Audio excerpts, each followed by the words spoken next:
Dr. Brandis here last year live, and it was great. We brought him back this year virtually, and the kids had a blast on Zoom. What I do is I record like a beat, and then I make up different musical parts, and it keeps recording. One of the most popular parts of the virtual assemblies has been creating collaborative music compositions and freestyle raps with the students.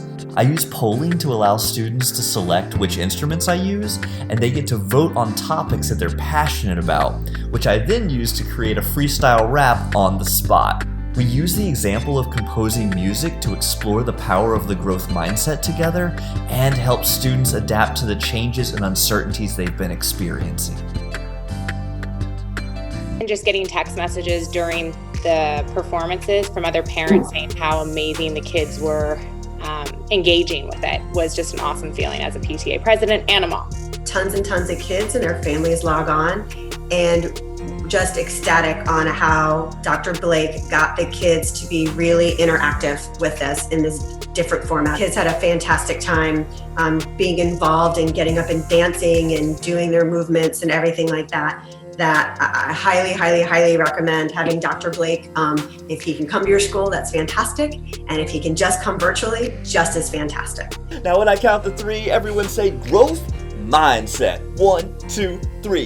Growth mindset. Hearing the messages around growth mindset and reminders that this is hard and what we're doing is hard, but it's okay. We can get better one step at a time, one day at a time. It's so important right now. And a good reminder, because we've been talking about growth mindset for years. So a good reminder that it still applies even if we're not together in the physical classroom. And the growth mindset just says, it's okay if you're not good at something the first time you do it, or the 5th time you do it, or the 100th time you do something.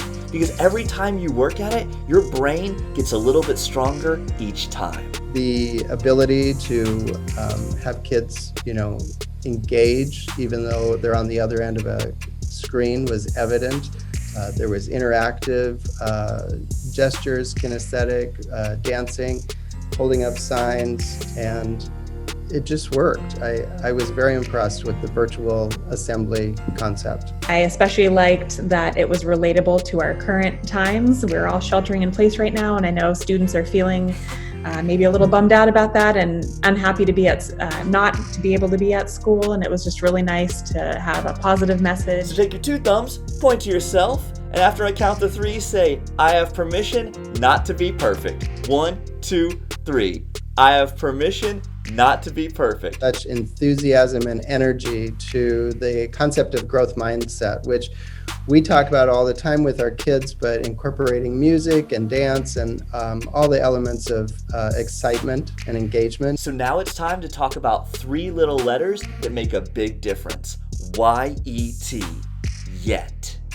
In fact, I like these words so much, I even wrote a rap about them called The Power of Yet. Let's check it out. Not that I can't do it, just haven't done it yet. Not that I failed, I just haven't won it yet. I do 100 reps till the sun is set. Don't have one regret, cause I just haven't done it yet. Not that I can't do it, just haven't done it yet. Not that I failed, I just haven't won it yet. I'll do 100 reps till the sun is set. Don't have one regret, cause I just haven't done it yet.